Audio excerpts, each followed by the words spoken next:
3 ರಾಷ್ಟ್ರಗಳ ಪ್ರವಾಸದ ಅಂತಿಮ ಚರಣದಲ್ಲಿ ಪ್ರಧಾನಿ ನರೇಂದ್ರ ಮೋದಿ ಇಂದು ನ್ಯೂಜಿಲೆಂಡ್ಗೆ ತಲುಪಿದ್ದಾರೆ. ಇಂಡೋನೇಷ್ಯಾ, ಆಸ್ಟ್ರೇಲಿಯಾ ಪ್ರವಾಸ ಮುಗಿಸಿ ಆಕ್ಲೆಂಡ್ಗೆ ತಲುಪಿದ ಪ್ರಧಾನಿ ಅವರನ್ನು ಅಲ್ಲಿನ ಪ್ರಧಾನಿ ಕ್ರಿಸ್ಟೋಫರ್ ಲಕ್ಸನ್ ಬರಮಾಡಿಕೊಂಡರು. ಈ ವೇಳೆ ಪ್ರಧಾನಿ ಅವರಿಗೆ ಸಶಸ್ತ್ರ ಪಡೆಗಳಿಂದ ಸಾಂಪ್ರದಾಯಿಕ ಸ್ವಾಗತ ಕೋರಲಾಯಿತು.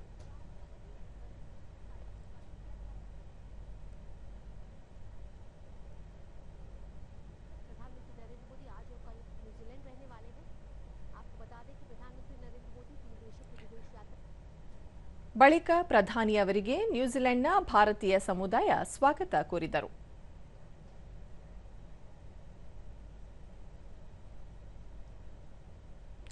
ಇದೇ ವೇಳೆ ಪ್ರಧಾನಿಯವರು ಭಾರತೀಯ ಶ್ರೀಮಂತ ಸಾಂಸ್ಕೃತಿಕ ಪರಂಪರೆ ಬಿಂಬಿಸುವ ನೃತ್ಯ ಪ್ರದರ್ಶನಗಳನ್ನು ವೀಕ್ಷಿಸಿ ಸಂಗೀತ ಕಾರ್ಯಕ್ರಮವನ್ನು ಆಲಿಸಿದರು.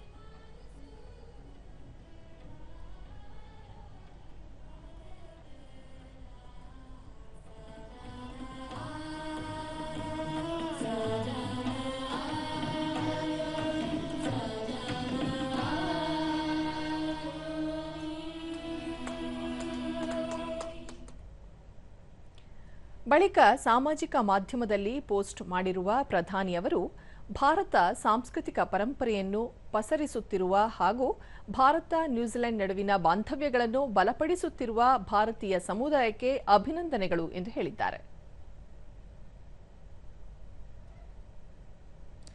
ಸುಮಾರು 4 ದಶಕಗಳಲ್ಲಿ ಇದೇ ಮೊದಲ ಬಾರಿಗೆ ಭಾರತದ ಪ್ರಧಾನಿಯೊಬ್ಬರು ನ್ಯೂಜಿಲೆಂಡ್ಗೆ ಭೇಟಿ ನೀಡಿದ್ದಾರೆ.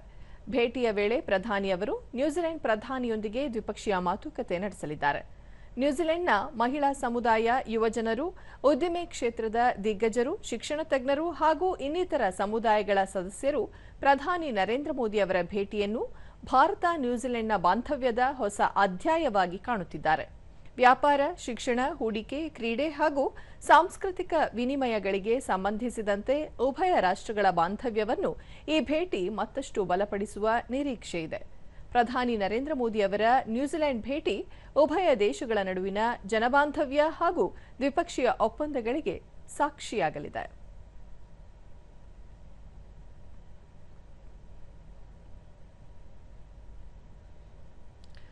ಆಕ್ಲೆಂಡ್ ವಿಮಾನ ನಿಲ್ದಾಣದಲ್ಲಿ ಇಳಿದ ಬಳಿಕ ಪ್ರಧಾನಿಯವರು ಸಾಮಾಜಿಕ ಮಾಧ್ಯಮ ಪೋಸ್ಟ್ನಲ್ಲಿ ತಮಗೆ ಭವ್ಯ ಸ್ವಾಗತ ಕೋರಿದ ನ್ಯೂಜಿಲೆಂಡ್ ಪ್ರಧಾನಿ ಕ್ರಿಸ್ಟೋಫರ್ ಲಕ್ಸನ್ ಅವರಿಗೆ ಧನ್ಯವಾದಗಳು.